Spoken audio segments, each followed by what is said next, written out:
mani maluleka na mani mtshali ngikombela xilo xa mina mita na xilo xa mina. Amen. Amen. Like a soldier in the army, I am trained for the war. I am a winner. I am a winner.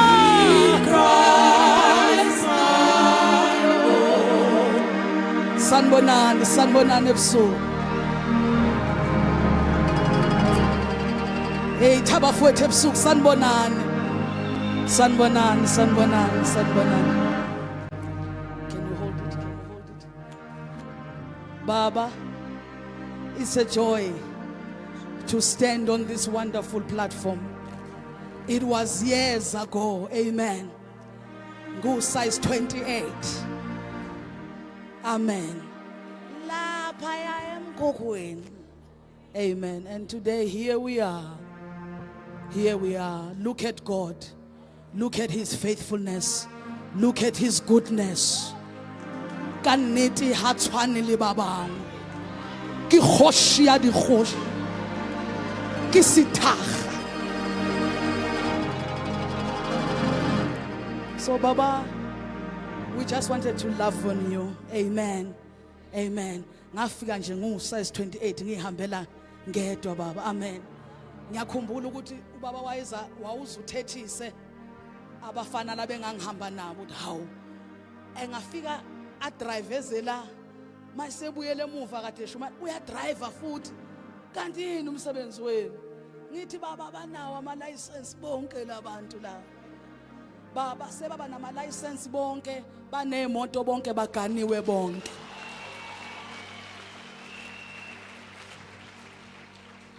Amen. Baba, can I have you no mama coming forward? Ngokuyithoba sibashayile izandla. Glory. Glory, glory, glory. Akukho kwanele baba, akukho esinganika khona to show our love, our appreciation, the encouragement. Okunye mawusukusho phambi kwabantu kuba ngathi uthenga ubuso. Kanti akunjalo. Boncishe ngaphahluka khona nje okungishisayo ngathi ngakusho baba kodwa ngizozama ukuthi mhlawumbe ngokusho ngelinye ilanga. Kodwa nje bazalwane baba, you know, when I first came here, one of the things you said, ubaba uNzama uyakwazi lokho, I've told him many times. You were telling me about the importance of learning how to rise equal to your name. Ukuthi as your name rises, you must be equal. Nawe ungasaleli kakhulu mavundla ungasalele emuva. Wasuthi ke ngizokunikeza le envelope. Wanginikeza envelope baba eyayithe ukuthi xaxa kunale thina esasingakaziwa ngalezi ayikhathi esasithola. Baba le envelope ngathenga osofa bami bokuqala. Ngiyintombazanyana, ngangiyintombazanyana ethanda uJesu, eyihlalele efletini eGoli. Kodwa wathi ulamagama wawashe efonini. Ngabona ukuthi ubaba uzama ukuthi le envelope engikunikeze yona ingaphelele wimpi. Ngathenga osofa bami bokuqala, ngahlala kwathi Tofo. I will never forget. Amen. Baba uNkulunkulu abusise, siyathoba. Mama, sithi in advance, happy Mother's Day. Mother of the nations. Siyabonga. An amazing woman, beautiful inside and out. A woman of valor. Siyabonga qhawekazi, siyabonga Ndlunkulu. Siyabonga. Nathi sesikwazi ukuthi wena othandwa amazulu. Siyabonga kakhulu. Siyakuthanda ngenhliziyo zethu. Sithi nje uNkulunkulu akaqhubeka kwenze kahle. We honor you mama kakhulu. Happy Mother's Day for tomorrow. Amen. Siyabonga. Sibashayile izandla ezinkulu ke bazalwane. Praise, praise. Praise. We are excited for tonight. Can you find me a prayer partner? Just look around. I would appreciate it mawungamiyeka lo seduzwana.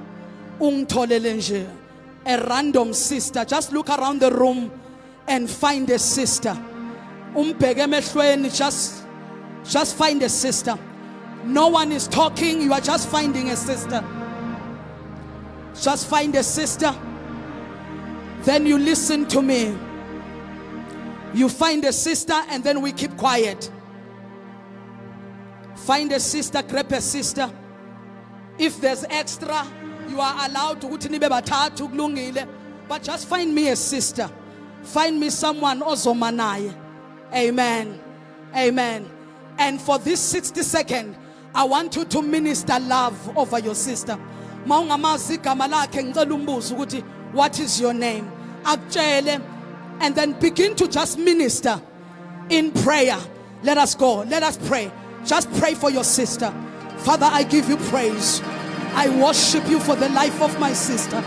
Oh, King of glory, Adonai.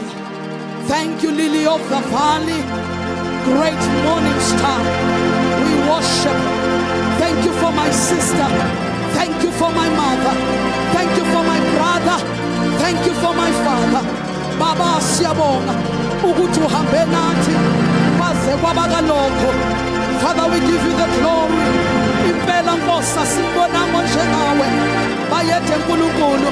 Father, I pray. Somebody pray for your sister. Pray for your mother. Pray for her. Pray for her. She needs you. Katalabashe. Father, we worship. We thank you for tonight. Thank you for your daughters that are in this house. Baba, I pray for my sister. I pray for my mother. Lord, in the name of Jesus, I pray that you will meet them at the point of their need tonight. Oh, King of glory, Nkulunkulu ongashiyani, Nkulunkulu onemicabango emihle ngathi. Father, I pray. Somebody pray for your sister. Pray for your mother. Shatalabasia. Lord, we pray. Father, I pray strength over my sister. I pray courage over my sister. Babona mandla buyisela mandla egameni lika Jesu. In the mighty name of Jesus. Babona mandla, I pray amandla masha over my sister's life. Itembelisha over my mother's life. Ziyakata. Lord, I pray. Baba, I pray. Tonight, here she is before the throne of grace. I pray for my mother. I pray for my sister. I call upon you. Oh, Yahweh, name above every other name. Woo, Shatalabasia. Father, we stand before the throne of mercy. Baba, I pray that you'll carry my sister, that you launch her to her destiny, you will launch her to the assignment of God for her life. Father, I pray in the mighty name of Jesus, Baba, over the life of my mother, over the life of my sister, we pray, hallowed be thy name. Hallowed be thy name over my sister's life, over my mother's life. Hallowed be thy name. Thy kingdom come, thy kingdom come, thy will be done, thy will be done over her life. Lord, I pray, I honor you for all that you are going to do in the life of my sister, in the life of my mother, in the life of my brother tonight. Woo, Jehovah Shammah, we give you glory, we give you the praise, we honor you. Father, I thank you in Jesus' name. Lord, I thank you. Lord, I thank you for my sister, for my mother, for my sister, for my mother. Thank you, Lord, for your purpose, for your plans over her life. Bayethe Nkosi, wena ungumenzi wokuhle. We worship. We worship. Father, we worship. Father, we worship. Father, we worship. Amen. Give your sister a big hug. Yeah. Besumlungisi weave. Mlungise nebhandi ukuthi hleli kahle. Oh beautiful Talitas in the house. We bow down and worship Him. We bow down. Makono Talita. Worship Him. Oh.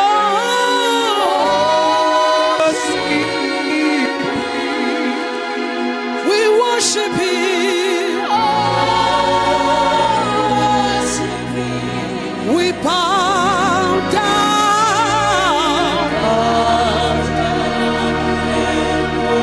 and worship Him. We bow down. You sound good. Yes, Lord.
Awukodwa abafowethu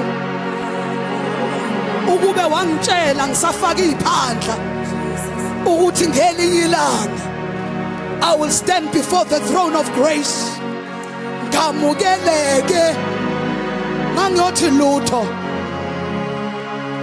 We worship Him.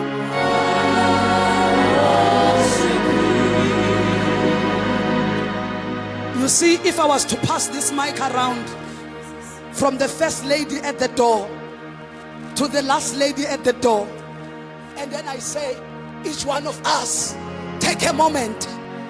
Awuqalaza ujeqeze emuva ukhumbule moments where your back was against the wall, where your back was against the wall. Kwakukude phambili kukude emuva. But look at you tonight. Oh, worship Him. His name is Jesus. The King of Kings. His name is Jesus.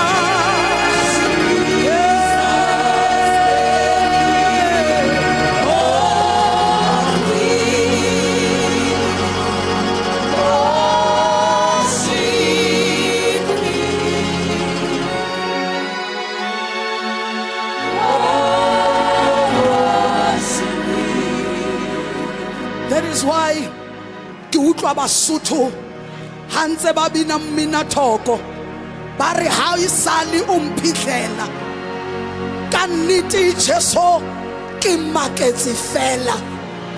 I don't know about you. Hey kodwa mina ngimangele ukuthi kanti uNkulunkulu nabafana nathi abazalwe emakhaya ahlephuke njengalawa kanti nabangenazi izibongo bayaphiwa izibongo zaphezulu. Ayibafowethu, ayibafowethu, ayibafowethu. Look at you, look at you, look at you. You even have a better name now. We call you apostle, we call you prophet, we call you evangelist, we call you pastor, we call you teacher of the word, we call you an usher in the house of the Lord, we call you a worshipper in the house of the Lord.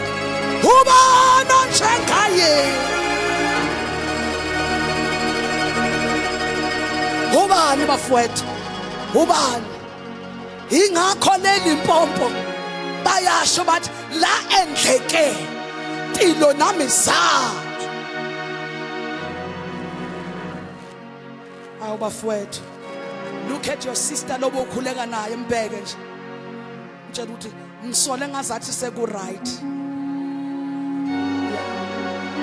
Your prayer partner mtshela ukuthi seku right. Ngiyasola seku right. You may be seated, ladies and gentlemen. Yes, yes.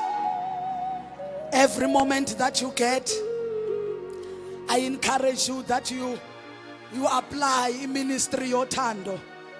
Amen. Oyizama nje leyo nkonzo iyasebenza bazalwane. Amen.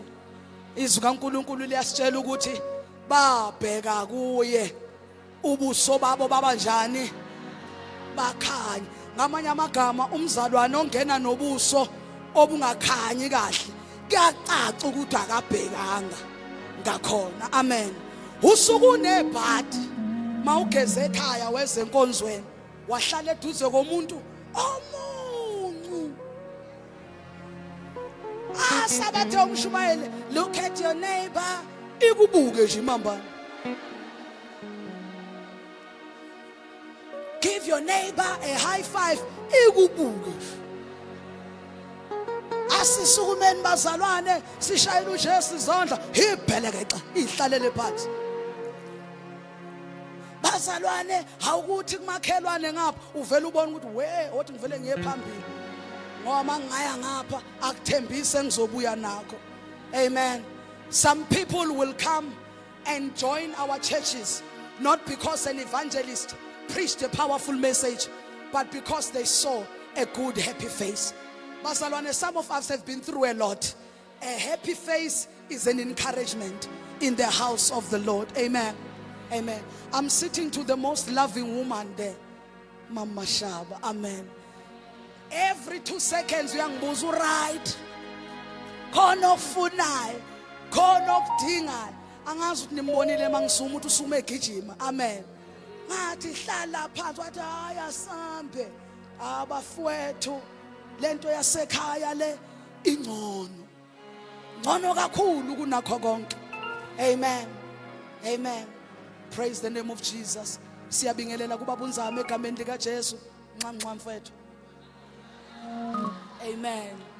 Amen. Sibingelele kubaba, sabingelele kumama, and to all the wonderful speakers tonight. We are excited. We are looking forward to every word that the Lord is going to speak to us. Amen. From the young to the matured, to the golden aged.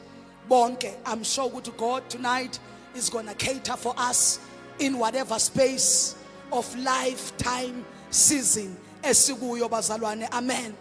I've never attended a service where I went back home and the Lord did not attend to me.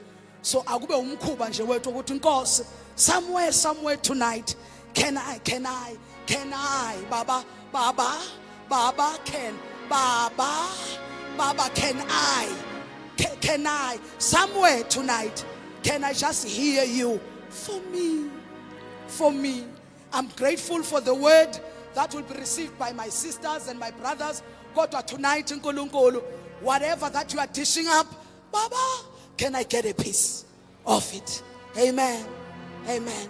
Bazalwane, it is a joy ukuphila kulesi sikhathi esiphila kusona. Amen. Zikhona izinto ziyelale nale, asinendaba ke nezinto eziyale nale. Amen bazalwane. Ngoba konke vele kufezeka imibhalo. Ababhomanayo akusimangazi bazalwane.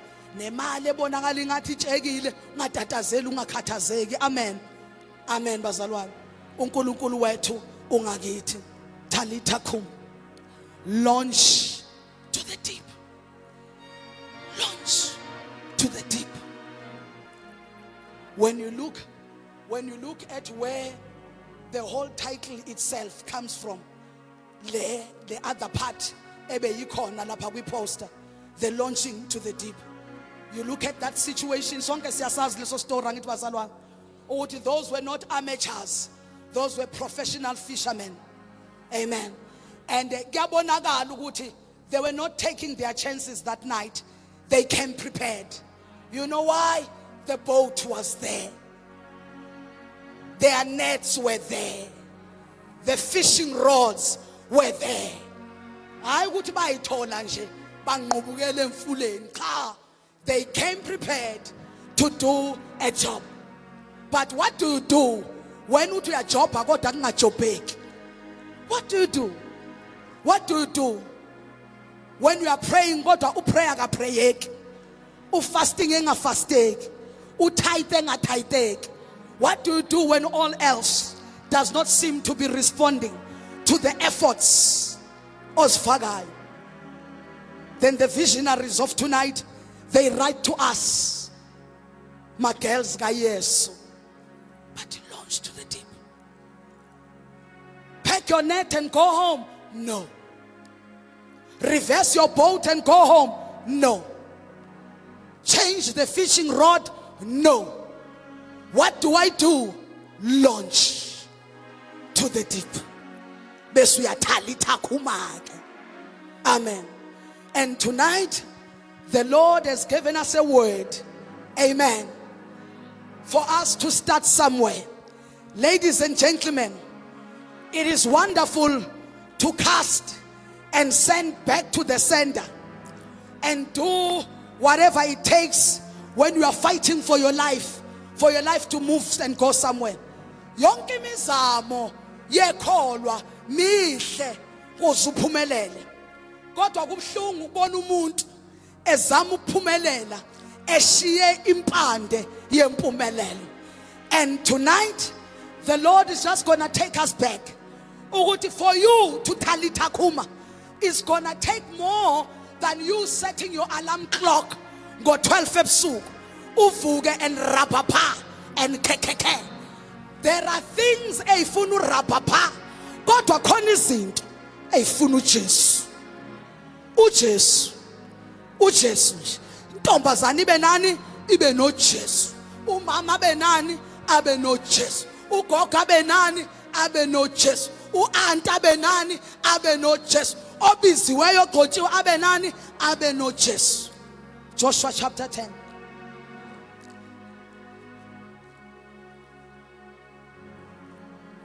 Joshua chapter 10. Angazi bakhona laba abafundayo la ekhaya, laba abafunda kamnandi laba. Othembi. Amavesi abo wonke aqala ngokuthi ngokuba.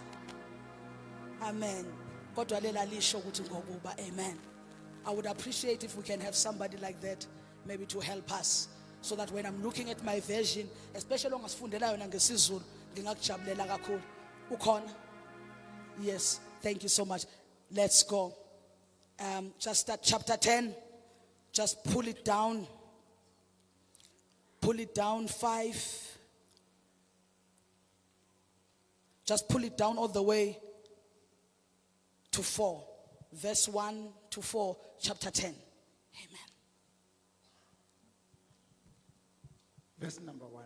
Yes, sir. Kwathi lapho uAdonisedeki inkosi yaseJerusalema esezwile ukuthi uJoshua uthathile uAyi, waliqeda nya njengalokho ebenzile kulo iJerikho nenkosi yalo. Wayenze njalo kulo uAyi nenkosi yalo nokuthi abakhileyo eGibhiyoni benzile ukuthula noIsrayeli baba phakathi kwabo. Verse number 2. Besaba kakhulu ngokuba awubuyile lapha eqaleni mfethu uyifunde nje inganqamunqamuki uyidonse nje ihambe sentence lihambe asizame ke mntaka baba. Let's go verse 1. kwathi lapho uAdoni Sedeki Yes. inkosi yaseJerusalema esezwile ukuthi uJoshua uthathile uAyi waliqeda nya njengalokho ebenzile kulo iJerikho nenkosi yalo. Wayenze njalo kuyo uAyi nenkosi yalo nokuthi abakhile eGiyoni benzile ukuthula noIsrayeli baba phakathi kwabo. Amen. Amen. Thank you so much sir. Baba uNhlapho khona? Uyiphethe ngesizulu? Yes sir. Can we try it? Can we just try it? Thank you so much. Thank you so much. Ngifuna leli sentence lethi linganqamuki bazalwana. Amen. It will make sense when it's fuller. Amen. Can you run this side, servant of the Lord? Ngiyaxolisa ukugijimisa mfundisi wami. Angimbono omunye olingana nawe enhlizweni yami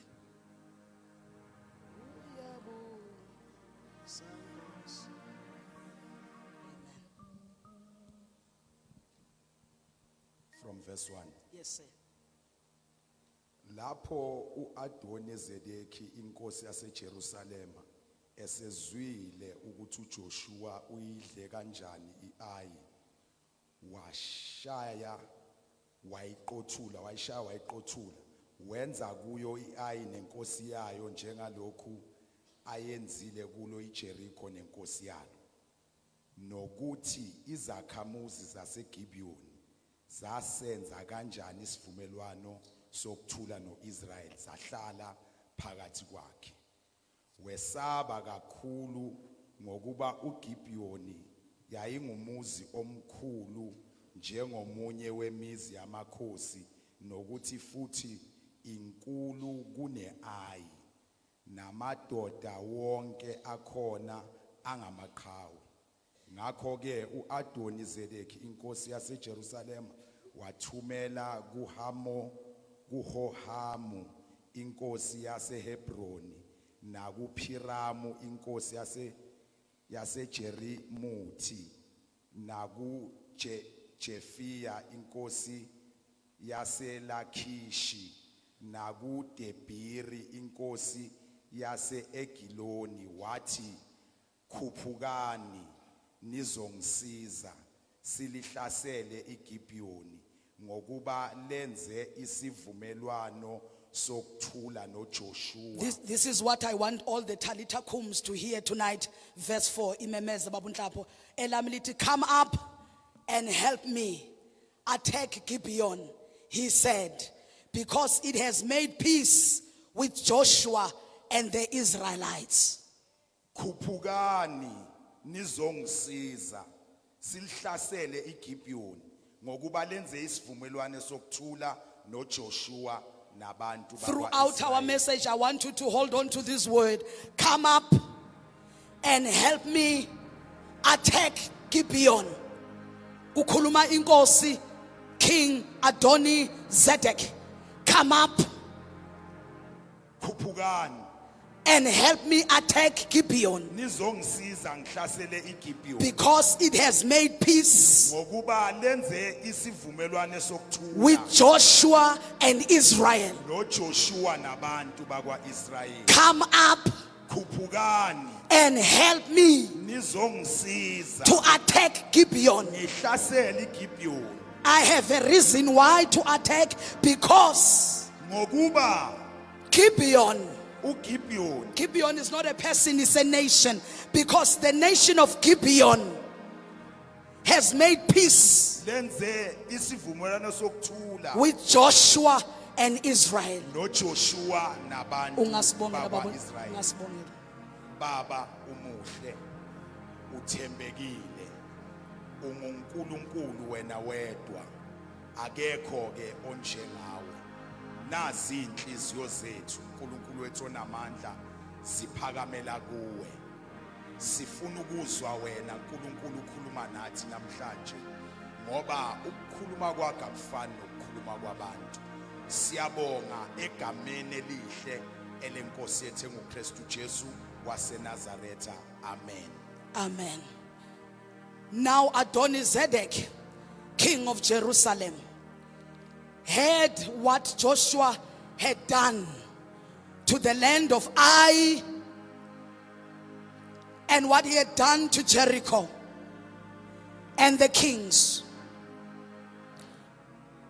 Then this king Adonizedek aqala meme amanye amakhosi. We're going to pause there. Then I'm going to take you back just a little bit, so that by the time we get to Talitha Kum ourselves in this scripture passage, we know ukuthi amavese engaka kodwa bakithi ebusuku asayina kuEsther samshiya impela uHana. How uRuth yena webantu benkosi, how kodwa sabashiya nje impela, wavele nje wayosukela nje umbhoshongo wensizwa uJoshua. Singena phike thina lapho ke no Joshua ke, ngoba thina tonight we are here to Talitha and Kum. Amen. Before you Talitha and Kum, I want us to pass here, because after you've passed here, by the time you Talitha Kum, you'll be a different woman. Your hands will understand ukuthi they were never designed only to handle the long nails, but for war.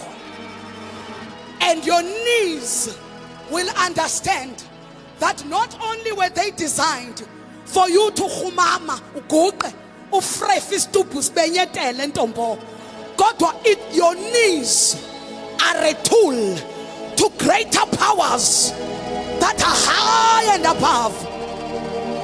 By the time you Talitha Kum, in the early hours of the morning, when right, I heard someone sharing a little story, just a very quick one.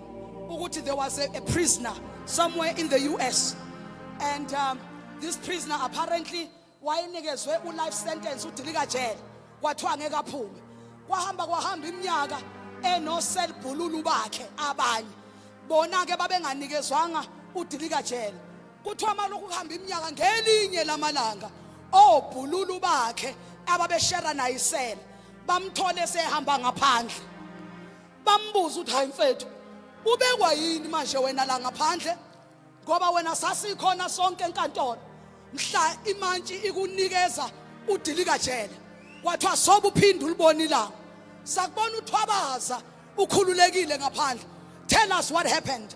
And the story tells us that this jail guy told the friends, you see, one of the things that I did, I never decorated myself.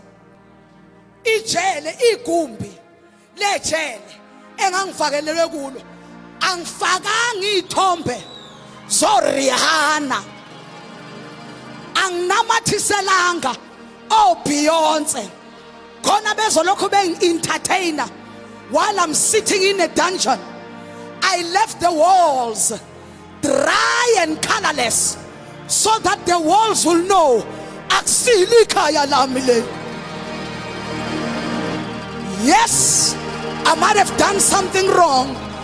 Yes, probably I deserve to be here, but I am putting no pictures, I am putting no flowers. Oh, Talitha Kum, sengathi leli cell, whatever room that the life has created around you, how I pray for you, how I pray for you and I, that you won't decorate your divorce court. How I pray that your divorce story won't become a decoration.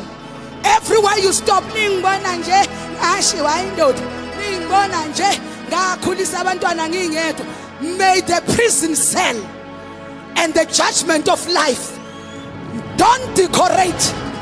So by the time we Talita Kum, one of the reasons why we're gonna Talita Kum so well tonight is because a lot of us, we are ready to rise. Ready. Some of us are even season overdue. So by the time the servants of the Lord come and prophesy on us and launch us deeper in prayer in the early hours of the morning, so tisifika lapho ngifuna sidlule la kulomsangano lo sithi kuyolungisa lokho ukuze mase sithi Talita ungalokho lokhu unwabuluku uzamula unwabuluka uzamula mase kuthiwa Talita kum kumele uthi gububu ulahle phansi noma ngayini ekubambezela njengaba bonke abanethembeli njalo abalahla konke okubabambezelayo kosiza ngani conference to conference but our lives are not changing. Emfethu uyabona ukuba kuya ngalama conference owahambayo mina ngiyamakaza namhlanje usenanese scam mfethu iphi WhatsApp group yami yaba divorces iphi apha ama divorces akhona aqubile ziyasaba nokuphakamisa ezini abanye kuphuma umuno nazi nikade zingozi lezi nyazazi nasi yes ziphi ikim zami bazabafelokazi ziphi ezake zagqunywa ngengubo zangena emoshari ziphi ezake zakhetha isudu ezogqoka umuntu ongeke abuye ekhaya ziphi ikim zami ngibona ziphi nakha ziphi ikim zami bapho Talita abake baphatha abantwana abathule othule uthi uyakubheka kuthule uzumnyakazise kancane uthi uzovuka angavuki. You watch a piece of you going down the grave. Bapho Talita abake bakhishwa endlini kwathimula itruck ya reverse ne furniture usuka kwi big house uyohlala endlini encane ngoba impilo ayihambanga kahle. Ngenzela ukuthi masiqala sithi Talita kum uvela ulahla ingubo untaze uthi bakusho mina ntase bathetha ngami dim loyo okuthiwa ndivuke. I'm gonna dive to the deep.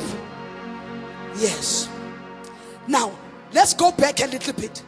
Lasifunda khona sizwa ngohlanyana oluthile nje lenkosi okuthiwa uAdoni Zedek ongasazi istory uyayibuza ukuthi hawu kwaqhanya sethiwa nje wozani nimsize sihlasele kwakwenze njani. Track back. Joshua chapter 1. Moses my servant is dead. Moses my servant is dead, but my promise to Israel is alive. Moses the servant is dead, but I, the covenant keeping God, the covenant stands that I will take you out of the land of slavery to the land of the promise, Canaan. Ukufa ka Moses does not mean it is the end of God's plan. Talita uyandiva kodwa. Chapter 2. Joshua has taken the reins. He is leading Israel. There we see them crossing the Jordan river. Okay. Baqhubeke chapter 3. Nabaya circumcised. Hayi uyibambile uJoshua umfana uqhubeka naye impela kuhamba kahle konke. Baqhubeke. Then my favorite part of the story of the leadership of Joshua as we Talita kum using Joshua tonight. From chapter 6 all along Joshua is plundering city after city. He is taking over anything esendleleni ebavimba ukuthi bafike ezweni lesithombiso mamashaba. Ugwinya kwasani uJoshua kadlala. And ekufanele agwinye kasani ngoba mawubuyela ku chapter 1 uNkulunkulu uthi kuJoshua, lalela ke mfana wami, as you are taking over from Moses, I know the shoes are too big for you, but do not worry. I am the Lord your God. Take courage. Do not look to the right. Don't look to the left. Meditate on this book. As long uhlali kanjalo siyaye eKanani. Tshela makhaya uthi siyaya. Yes, yes. They get to Jericho. The Bible tells us the walls are massive. You can't enter. It's a fortified city. Baqaleke benzeke sabamukela bonke abangena egameni likaJesu. Amen. Baqaleke benze njengoba uNkulunkulu eshilo ukuthi abozungeza izindonga zeJericho kanye ngosuku. Siyakhumbula ngithi day number 1 zamthilili zamthilili, day number 2 zamthilili zamthilili, day number 4 zamthilili, baya round. But day number 7 the Lord says, namhlanje you're not gonna do like yesterday. Yeah. Yabona onqobe ngakho izolo akusho ukuthi konqobela namhlanje. I pray for the talitas in this house that you will have an ear for each and every day of your life. Give us this day our daily bread. Usuku no suku. You need to take instructions from Yahweh. On the 7th day, they did not continue as usual. Then Joshua makes an announcement. Ukuthi namhlanje bafowethu awethu qina amadolo namhlanje. Why, Joshua? We've been doing this day 1, day 2. We've got this. We've got this. Joshua says, no, you don't have this. Because today, you're not going to round once, but you're going to rotate the walls. You're going to do the city 7 times today. They do it in obedience. They do it. 1, 3, 5. On number 7, Joshua says, let the trumpet sound. Let the priest sound the trumpet. Let the people, the assembly of Israel, let it rise and give a shout. Ibamu phansi ayisebenzila. Amaloya elen awasebenzila. Omakhelwane phansi abasebenzila. La kuyamenyezwa la. Balungisa imphimbo yabo. Basebeshila bakusho. Asazi mhlawumbe bathi bayede wena uyasabeka noma bathi Jehovah Makadesh, Elohim El Shaddai, Adonai Elroy Rapha Shammah, who was and is to come. What a good, what a good, what a good, what a good, what a good. Babemeza wena mlomo ngathatha imali. What a good, what a good, what a good. Kwezwakala ngendonga zeJericho siyothi hu phansi. Ladies and gentlemen, till today they cannot trace Jericho walls. Till today. Yeah. Till today. Be seated. Now, after that victory, you will think, wow, hey, labantu bahamba noNkulunkulu onzima man. I am sure what magwale zindonga bavele bangene eKanani. Lutho nana. Ukuthi habi eKanani. Yeah. I want to what uJesu akabuye manje. You know what guys? Really, I think Christ must come back. I cannot handle this. This is just too much pressure for me. Lalela ke ntombo, usazo pressure yazi. Amastarter lawo. Yabona lento ekhalisayo. Amastarter lawo. Njengoba usakhaliswa ukuthi bakuhlebile. Uyabona wena akho cilongo elizokhala la. Ngoba silinde wena. Uyeke inhliziyo encane, uyeke ukuduba, uyeke lento zakho zenzayo. Nalomgqasondo wakho. Namhlanje ujabulile enkonzweni, sasa ujabulanga. Maculo othandwa uya dansa, maculo ongamfuni awudansa. Makuthiwa sikhipha imali awufuni ukukhipha imali. Kodwa emaplating masephawu uweqala nesiphongo ngathi iBhayibheli usuphethe iplate uyophaka la. Senga thola mina Kamthola nawe Yana Uyisimanga Hlala phansi Talitha hlala phansi Hlala phansi By the time we Talitha kumyo wena phela nakhona baba Bishop asifuni bonke Talitha bavuke khona la inkinga mayingavuka la kovalwa amasonto esaqala umkhuleko wakhe wasentabeni umkhuleko ngo3 ekseni entabeni kodwa la endlini asikaze simbone ngeintercession nanya entabeni nama blanket apink na yellow na green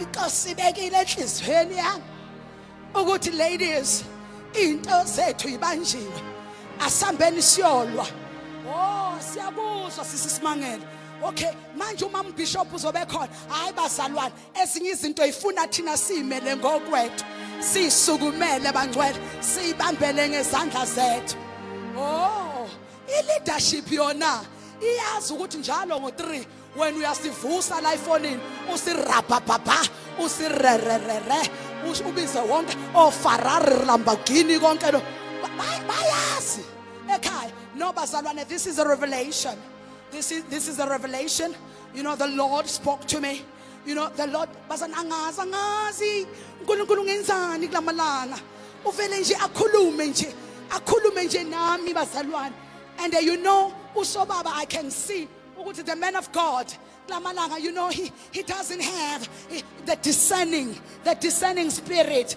ukuthi abone ukuthi ayibo uNkulunkulu usivusile nathi usigcobile nathi senzela ukuthi when the early mornings of today come when we Talitha kum them not every Talitha is worth vuking khona kufuna balale bangavuki ngoba ukuvuka kwabo kuyinkinga kodwa bakhona and I know they are in this house I know you are here my sister I know you are here I know you are here we are zizi inseka zokuthi Nkosi I need to rise and take my position so Jericho is gone after Jericho they meet the next nation then they need to take it out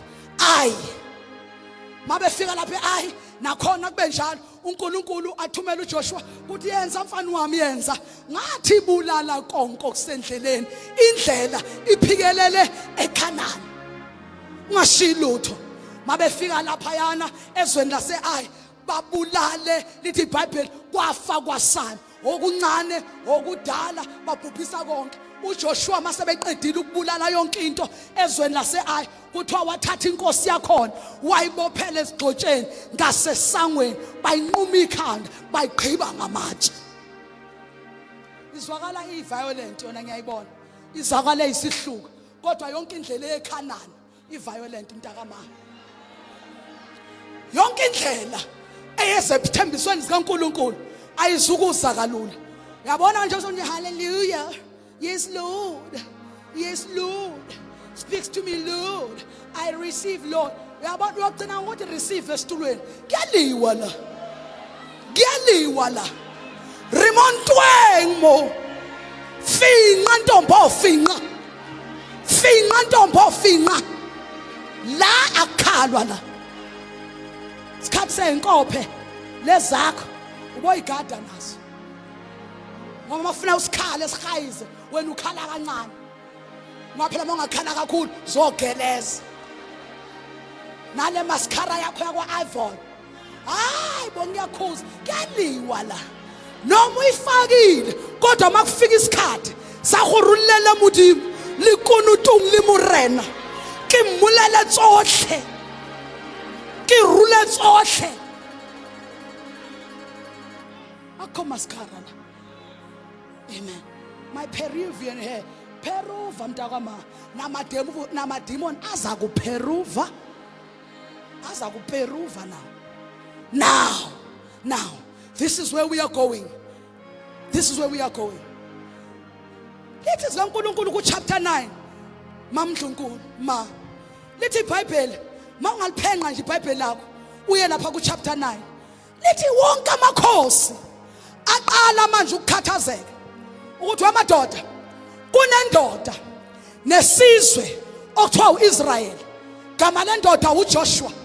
Apparently this man, every city he puts his feet on, he takes over. Lithi iBhayibheli ku chapter 9 bahlangana bonke lamakhosi bathi no kunokuthi simlinde azosigila njengoba egili ayi wagila neJericho, thina sihlanganeni simhlangabeze endleleni. Qala lapho ke indaba yami nawe, Talitha kum. We need to make sure that Joshua and Israel don't get an opportunity to come closer to us. Sizwile ukuthi uNkulunkulu wabo wenza noma ngayini masefikile. Let us come together and march and meet Joshua on the way. Lithi iBhayibheli mathalita mahle, while the other kings were busy joining forces to go and attack Joshua and Israel, khona isizwe okuthiwa amaGibhiyoni yila sifunda khona.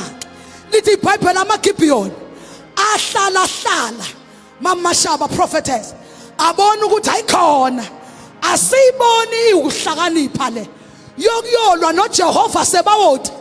Sizwile ukuthi benzene eJericho labantu.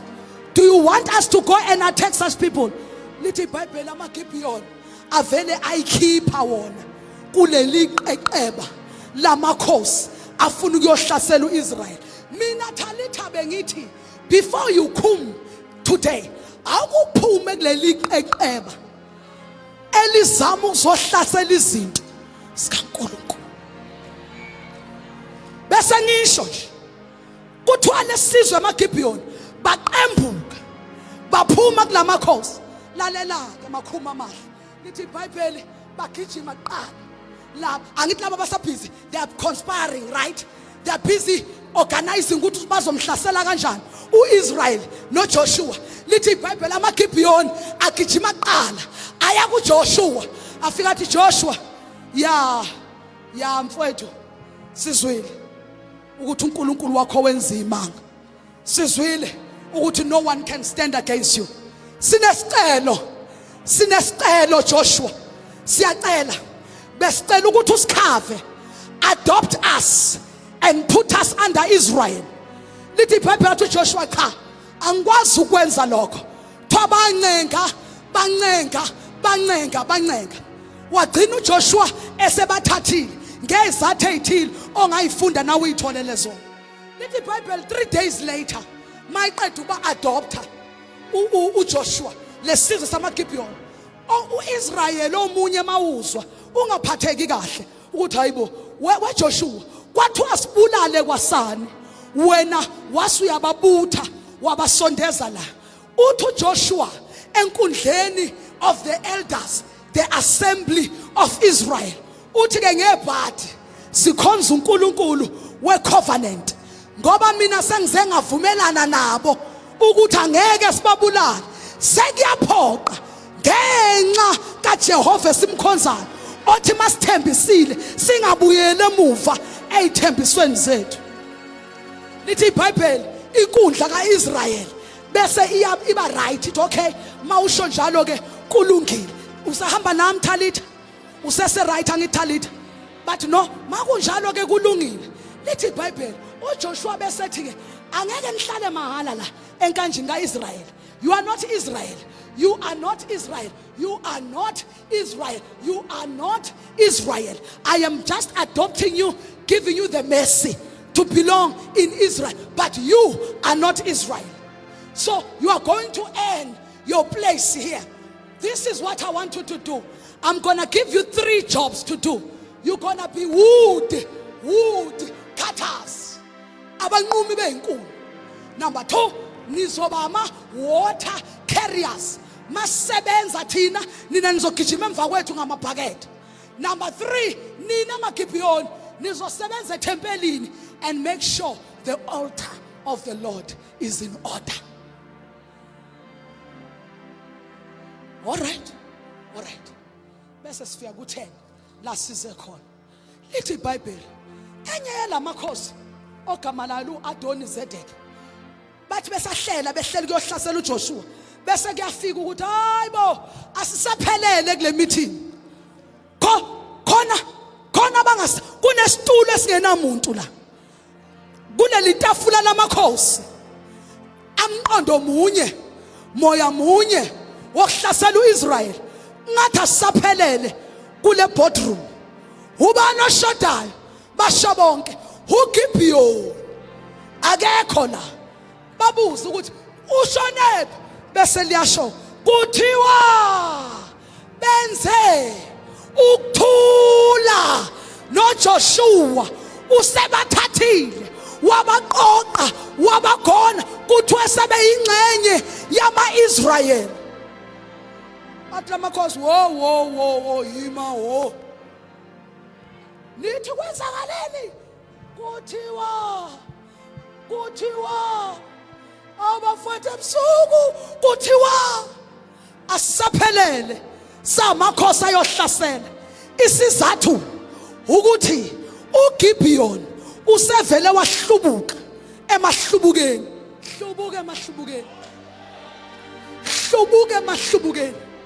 Gibiyoni wabuyela engqondweni zakhe wathi ayikhona lento esizwe yenzeke eJericho lento esizwe ethiwa yenzeke Ai ayikhona Joshua soba abanqumi beyinkuni bakho sophatha amanzi sizoseva ethempelini noma ngayini osinika yona sizoyenza inqobo nje uma sizoba ngaphansi kukaIsrael inqobo nje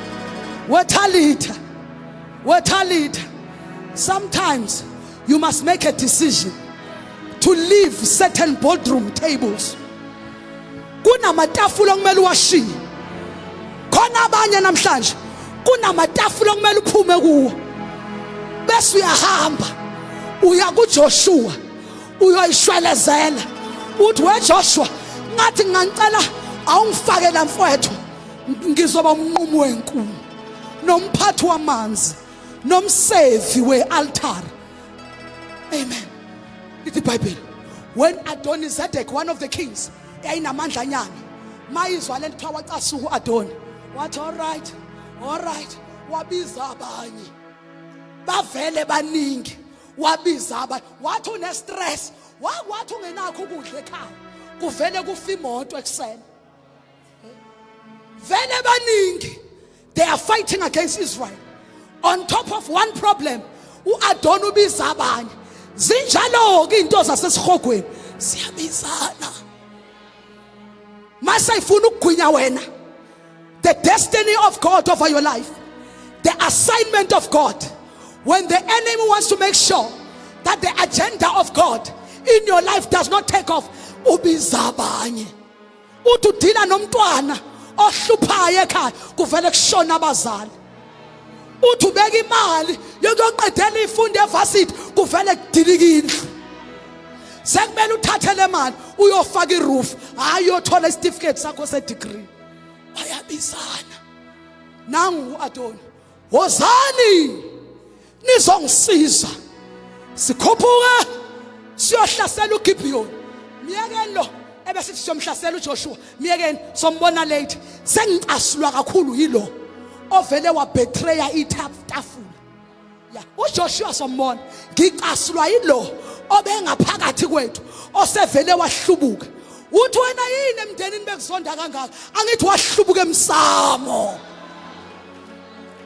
uthi yini bengakukhulumisa ekhaya angithi wahlubuka intelo ezini zabo bavele bayeka nalokho ade belwa nakho baqondana nawe ngqo washintsha manje iagenda labe ukuthi siyohlasela uJoshua kuyobhuqwa uJoshua all of a sudden the agenda is changing miyekeni uJoshua ngifuna lo obedla nathi obegcatshwa kanye nathi obehleba kanye nathi obengathayithi kanye nathi all of a sudden now she is faithfully tithing and giving unto the Lord honoring Jehovah who is Jireh over her life ngibhekana naye ngqo wozani ningisize siyola noGibiyoni lithi iBhayibheli when when Gibeon, the nation, bezwa ukuthi sekuhlangane ngabo bazobhuqabhuqa bazalwane mhlawumbe babulelelwana uGibeon bantshontshile cha babulala umuntu bangene bathatha inkomo zabantu yini abayenzile benza ukuthula noJoshua cala lakho ukuthi wena wenza ukuthula noJesu cala lakho zinetha kangaka nje ulokhu uyibuza but what is wrong with my life? I don't know. I'm doing everything. Wena uphume etafuleni lezitha zikaNkulunkulu wayoma ngakuye kubangwa nje ukuthi wena wenza ukuthula neCalvary. WeThalitha ingakho ngithe ngifuna siqale la ukuze mase bememeza bethi khum uthi gurukudu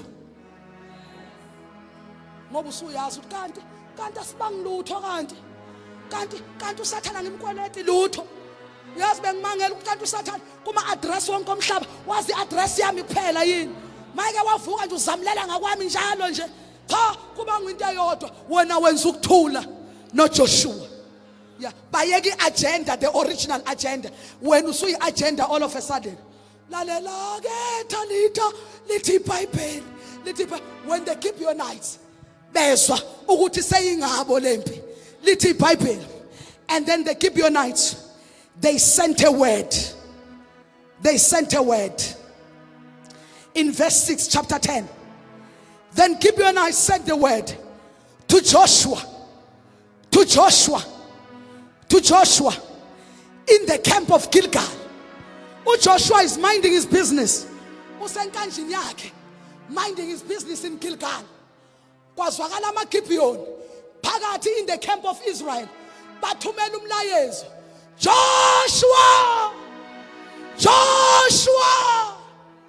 Joshua naba befuna uqeda ngathi ungakhohlwa usithathile wasifaka ngaphansi kwakho we are your servants Joshua lapho baphi Joshua maye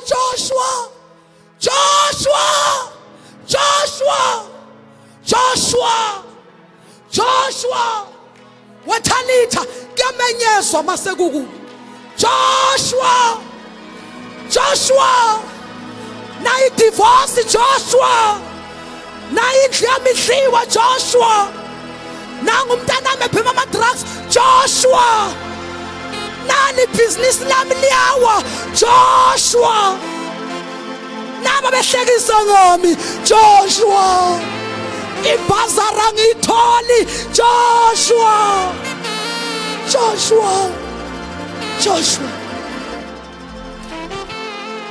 the Bible says when the Gibeonites called upon Joshua at Gilgal Thalitha mina nawe asikwazi ukumemeza iGilgal ngoba hlobene neGilgal kodwa hlobene neGolgotha bamemeza iGilgal thina sizomemeza iGolgotha bamemeza uJoshua sizomemeza uJesu bamemeza iGolgotha bathumela usizo eGilgal thina sobimeza usizo amehlo ethu azobheka kuye and say Father tonight this I'm gonna Thalitha kum tonight I'm gonna Thalitha kum and I'll tell you why I'm gonna Thalitha kum.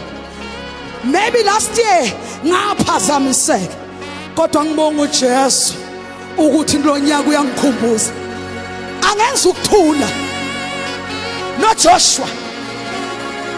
no Joshua all I need is to be under the covering of Joshua Yeshua Amashiach Jesu ungibizile kodwa ayicacile nto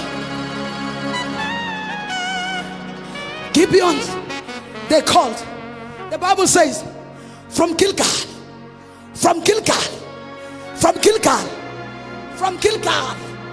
Joshua from Gilgal the whole army of Israel came down marching for the name of Gibeon abalwela uIsrael bazolwela uGibeon bamlwelelana uGibiyoni ungene ngaphokozo indaba ilamfowethu wetalitha angeke uvuke wena ungakakhali Golgotha ngoba ude bendlela ngikhathele angisewuye lo yamzalwane bengihuye kodwa kulokhalitha khum wonyaka wesihlanu Joshua nayi depression ishukunqeda Joshua I feel tired from Gilgal ladies and gentlemen in Golgotha there is a lamb that was slain before the foundations of the earth. In Golgotha there is a cross and the Messiah is hanging there. Izono zami nezakho zibethelwe khona angisewuye lebe ngihuye izolo. I am covered by Joshua.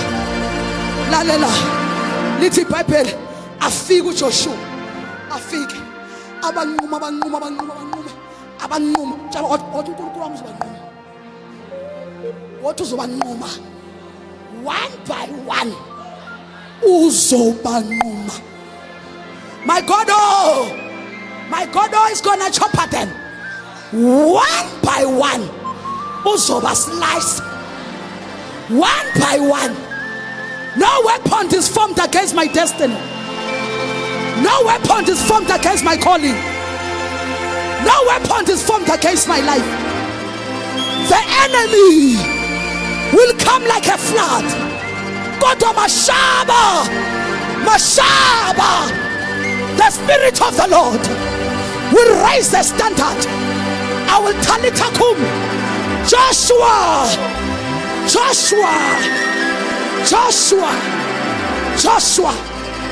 Wabangumu Joshua one by one. The Bible babaleka namakhosi neintuthwane zabo bathi besabaleka kwehla amatshe ezulwini sakhona washaya uJehova shapa mudimu shapa Jehova shapa murena shapa khosi ya dikhosi shapa shaya uNkulunkulu. Joshua, cover me. Washaya uNkulunkulu, washaya. Kwabonakala kodwa ukuthi maningi lamakhosi. Wasu Joshua ke uyasukuma. Wathi langa yima. Lesi scriptures dumile. So uthi Joshua wami silanga. Kwamilanga cha. Lami ilanga. Ulwa uIsrael. Kodwa engazilweli yena. Elwelwa uGibiyoni. Ngoba uGibiyoni enze ukuthula. Ngibona ilanga lima phezulu kwempilo yakho. Ngibona ilanga lima. Ngibona the biological clock is gonna wait for you. Yeah, your reproduction system is gonna wait for you. But a woman cannot bear children at a certain age. My sister, tonight every part of your body talitakum. Kuleso sibeletho sina 38, kuleso sibeletho sina 45. Esingakaze sizala umntwana talitakum. Kuleyo business proposal yeminyaka disappointed, but tonight we have learned the secret. Joshua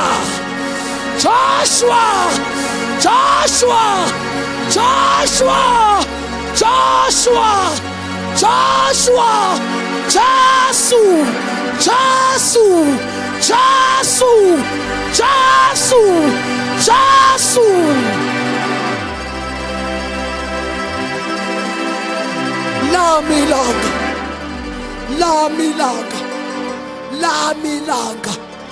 2026 is gonna wait for you. 2026 is going. Thou sayest the Lord. 2026 is gonna wait for you. According to mathematics, the months are few. Kodwa kuye ilanga elilodwa lifana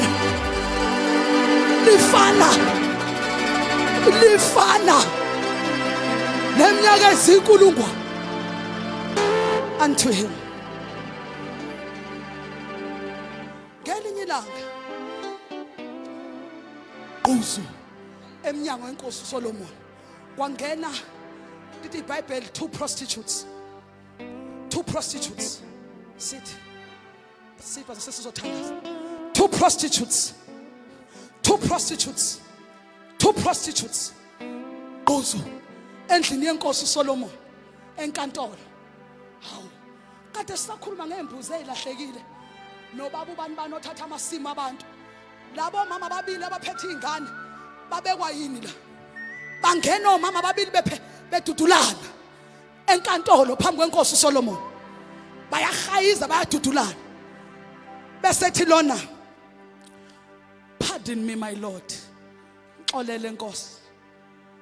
Izolo ngilale nginomntwana ophilayo. Ngimncelisile ngamgeza. Wadla salala. Gwiqi. Ekseni mase ngivuka owami umntwana usethule. Bathona ogada we mama ufuna ukusitshela ukuthi ungene enkosi enkantolo nesidumbu akusikhona emoshari la. Ma unesidumbu call the cabo lethu bazolanda lesi sidumbu. Athi lo mama no. Excuse me my lord. I want to state my case.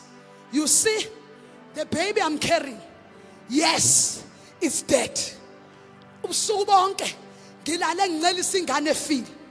Ngayizwa ukuthi iyabanda akuseyona ya njengomkhulu wakho nje obusubanda nje. Uyawuzwa ukuthi akusewona wakho. Wena bongathandaza into ebanda kanje. Usuthandaza uzamule. Uthandaza ungaphansi kwengubo. Hayibo! Talita.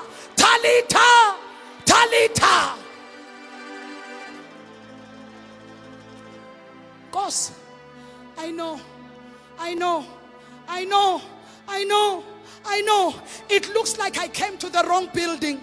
This is a court of law. I'm carrying a dead baby. I'm supposed to be going to a mortuary. Inkinga yami ukuthi kuthema kusa maphumilanga mase ngibuka kahle lengane efile akusiyona yami.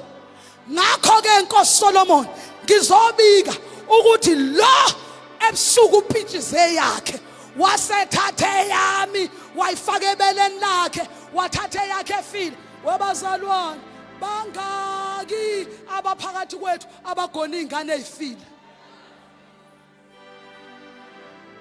Futhi wena useze wanquma ukubiza icebo lethu. Kodwa tonight, can I give you a new location? Oh Talita Kum, allow me to give you a new location. Is your baby dead? Is your vision dead? Is your ministry dying? Is your prayer life dying? Your tithing is dying. Your giving is dying. Your fellowship is dying. Lalela ungabalekeli phansi kwengubo. The new location, you go straight to the court. One night with the king. Nkulunkulu ngicela ulalela indaba yami. Akusuye nowami lo mntwana. Yathi Nkosi, hey. Kade ngilalela le story senu nina la. Lethani inkemba. Lethani lo mntwana la. Kwase kushilo lokho kunamaphayipayi. Kwase kushilo lokho kusangela. Kwathi hey. Akhoke. Ha, Nkosi Solomon, nqamula. Akathola umlenze, ngithola umlenze, nqamula. Kugcwele amapiyano ekhanda. Noma sekufiwa akaboni. Uhlobo loThalita esingabafuni ke la endlini. Uthi noma sekufiwe wena usahlanya.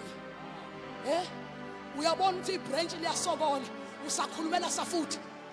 Ingabe uyakha uvala umnyango ukuthi bangaphuma abantu, uyahamba uyobhotshoza iwindow ukuthi baphume ngewindow abantu. Wesikhohla Kungabonakali indini esithandaza ngelimi. You Satan. Weshenqenqe egqoka ingubo ezimhlophe namhlanje. Wena. Wena. Wena. Ngisho wena. Lethani inkemba. Nqamula Nkosi, nqamula nje. Nqamula. Akathola indlebe eyodwa shem. Nami ngithola indlebe eyodwa. Ku right nqamula. Nkosi yaphakamisa inkemba. May God rise a sword over your situation. Uyabona isimo sakho. Mina mangisibhekile isimo sakho. Asisafune ngisho isiduqo. Sefuna kuJehova ezulwini aphakamisa inkemba. Ngithi mina over any case that has been long standing in your life, tonight we raise a sword of the spirit. Tonight Matalita. Lento yakho ungathola umsebenzi. We raise a sword. Lento yakho ukuthi bakulobole bangakushadi. We raise a sword. Lento ukuthi expire lama learners ungayitholi license. We raise a sword. We raise a sword. We raise a sword. May God be the judge over this situation. Lento ukuthi njalo unyaka nonyaka kini kuyangcwatshwa. We raise a sword. Lento ukuthi kini nonke nibuye emendweni. We raise a sword. Lesibeletho sakho esingafuna ukuzala. We raise a sword. Vuleka sibeletho. Vuleka manje. Kushata. Wathi Solomon wazwakala. Nkosi ngiyacela cela umnike umntwana ophilayo noma engekho esandleni zami ngoba mayiphila.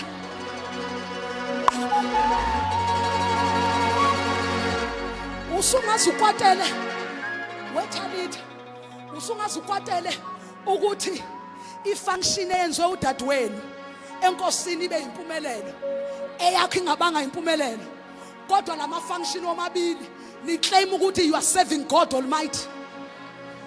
Ngoba umntwana mayiphila ukuthi ucamele kusiphi isifuba kunendaba mashaba ukuthi ucela kuliphi ibela kunendaba inqobo weThalita kum ngoba mayiphila kuyazwakala inqobo mayiphila Joshua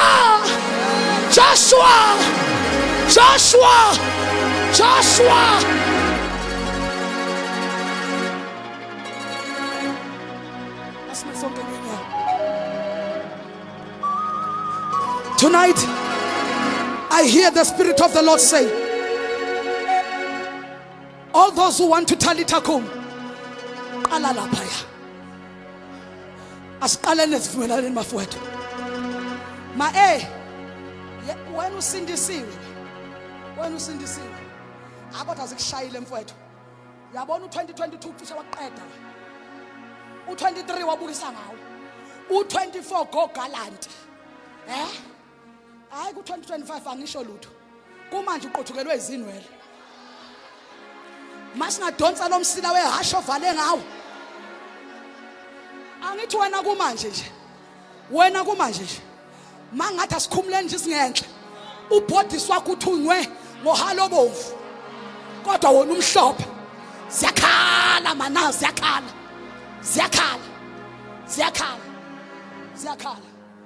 But tonight, my beautiful Talitha comes. We're gonna run to Jesus. We're gonna run to Him. Uthi uNkulunkulu, when all else has failed me, I will cast the demons. I will do the warfare prayer. But before I get there, Joshua.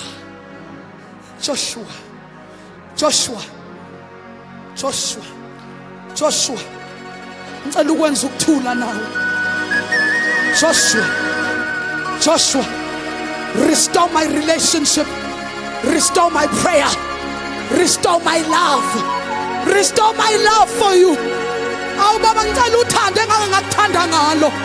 Ngicela lawo mandla okukhuleka engangahamba ngawo. Bengikwazi ukunikela mina ngingabi nandaba. Awu Joshua. Awu Joshua. Awu Joshua. Phambi izandla zethu. Mathalitha. Wonke umuntu uzoya kuJesu. Athi Lord. Yeah. Unomhlabelelo wesingisi nje. Othi Lord I give you. Lord I give you my heart. I give you my soul. I live for you alone. Every breath that I take, every moment I'm away. Lord, have your way in me. Lord, I give you my heart, Jesus. I told you, I surrender all to you. Everything I give to you, I surrender.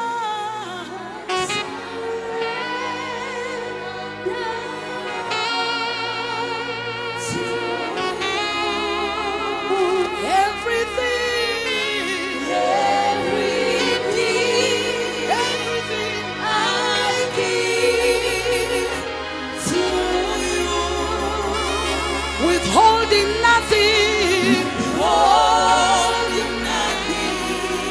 Withholding nothing. Wemathalita mahle. Wemathalita mahle. Lento yokuzonda indoda yakushiya. You won't talitha kum tonight. You need to run to the cross of forgiveness and withhold nothing. If you want to talitha kum, indaba iqala laphaya eGolgotha, eGilgal. Kwehlu Joshua, kwehlu Jesu. Ethempelini, ethempelini, ethempelini, eTestamenteni elidala kwakuzwakala ngamazinyane ehudulwa ezokwenza umhlatshelo. Abantu mase bezoshweleza kuNkulunkulu ngenxa yezono zabo. Oh, but in the New Testament, umpristi omkhulu elethi udlu lalingadonswa ngeketanga, elethi udlu lalingadonswa ngendopho, ladonswa uthando. For God so loved the world, for he so loved you. Mathalitha kum lithi iBhayibheli lamaGibhiyoni lawo ahlala njalo ngaphansi kwesandla sika-Israyeli. They were given these three jobs. They were woodcutters, water carriers, and servers in the altar. Wena awuzufana nabanye. Abanye bengahlala bengenzi lutho ngoba mhlambe nibona abazange bahlasela. Kodwa ngithi angikutshele wena ungumGibhiyoni wena. Wena wahawukelwa. Wena usiyena uIsrayeli wena. Kwafuneka ubhujiswe. But now we are no more. We are no more. Abafowethu.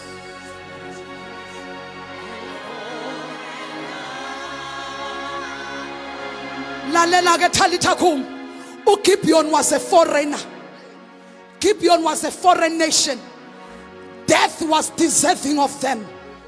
Kodwa ngenxa yokuthi babona ukuthi ayingangabo. Mina ngithi awubonini ukuthi ayingangawe. Wena ubona ukuthi ayingangawe. Awuboni. Khona into ezikhinyayo ebusuku. Uyahlafuna umzalwane uyakholwa kodwa ulala uhlafuna ebusuku. Ugitshelwa izinto ebusuku. Uvuka amabele ebhlungu ukholwa. Memeza. Joshua. Mina ngithi yenza ukuthula. Phuma etafuleni labantu ababa izitha noNkulunkulu. Tonight I want the hands of those that say, Father, restore me. Ya ozongibuka ngamehlo kumjaji kwakhe. But Father, restore me to my first love for you. But now, I'm sure labo Adonizedek, Baba, bathi mabeza beze eGibhiyoni bamzela ngobuso. kanti abazi ukuthi ngalelo langa uGibeon. But now we are no more. Ingathi ubungasho njalo esimeni sakho. Angisewuye. And for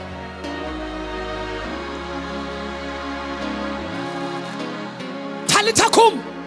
Ukukhuma ukutalitha kwakho nokukhuma kwakho tonight. Kulele kutheni, you must recognize. But now you are no longer just a Gibeonite. You are a Gibeonite under the covering of Israel, Joshua.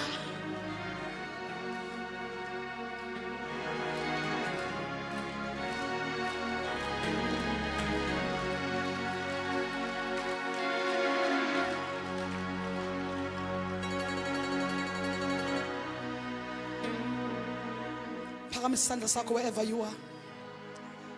Wherever you are. Wherever you are. Can I see single mothers?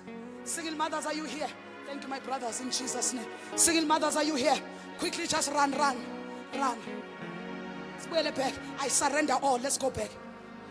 I surrender. Single mothers, married or not. Thank you, Lord. Everything.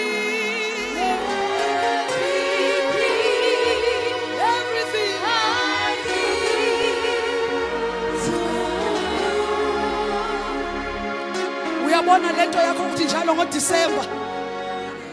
Lento ukuthi njalo ngoDisemba. Mambisho njalo ngoDisemba.